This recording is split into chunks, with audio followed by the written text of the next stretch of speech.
Here's a gift. It's something you can really sink your teeth into. Now, everybody who watches the show knows Captain Mark Sampson is our resident shark guru.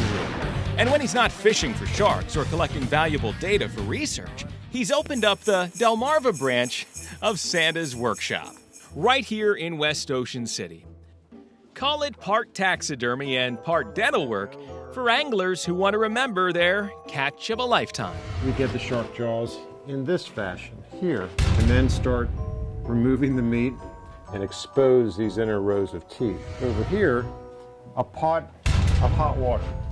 Not boiling water. You do not want to boil these jaws, but what I'll actually do is soak them in here, and I'm going to scrape on them, use my spoon and my small paring knife, put them back in for another minute or 30 seconds and pull them out, and keep doing that repeatedly so we get everything off that we possibly can. Okay, now here I have in this cooler a couple sets of jaws, and they're soaking in a 50-50 solution of hydrogen peroxide and water.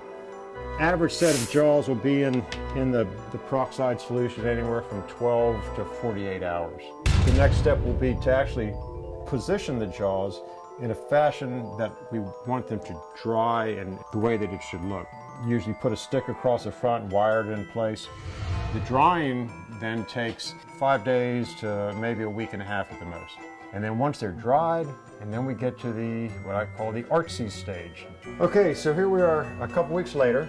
They're dried, they don't smell anymore. You see there's some damage. I can fill this with epoxy and other filler to make it look right. If we have a jaw that is missing some teeth or some broken teeth or something, I have a whole supply of spare teeth here. Can you imagine your kids running under the tree and unwrapping, you know, a nice set of jaws? There's so many things you can do with a nice set of shark jaws during the holiday season.